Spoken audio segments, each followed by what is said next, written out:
पण तिची परीक्षा अजून संपली नव्हती. लोकांच्या मनात शंका निर्माण झाली. ती इतके दिवस परक्या राजाच्या ताब्यात होती. ती शुद्ध आहे का? ही शब्द तिच्या हृदयावर बाणासारखी लागली. तिने शांतपणे निर्णय घेतला. अग्निपरीक्षा.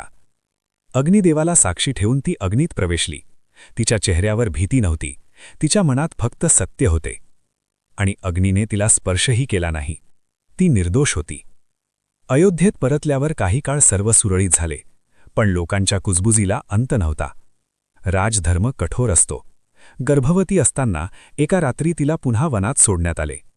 ती एकटी, निराधार, पण तुटलेली नाही. वनात एका ऋषीच्या आश्रमात तिने 2 पुत्रांना जन्म दिला. त्यांना संस्कार दिले, शौर्य शिकवले, सत्य शिकवले.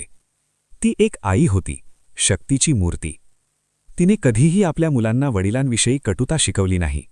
तिने त्यांना केवळ धर्म आणि कर्तव्य शिकवले. वर्षांनंतर सत्य उघड झाले. सर्वांना कळले की ती निर्दोष होती. तिला पुन्हा राजवाड्यात येण्याची विनंती केली गेली. पण तिच्या मनात आता एक वेगळा निर्णय होता. तिने भूमातेला हाक मारली, माझा जन्म तुझ्यापासून झाला. जर मी सदैव पवित्र राहिले असेन तर मला परत घे. आणि भूमी दुभंगली. सीता शांतपणे भूमीत सामावली. सीता म्हणजे केवळ एक पात्र नाही, ती शक्ती आहे, ती सहनशीलता आहे, ती प्रेमाची पराकाष्ठा आहे. तिने आयुष्यात अपार दुःख सहन केले, पण कधीही आपल्या मूल्यांची तडजोड केली नाही.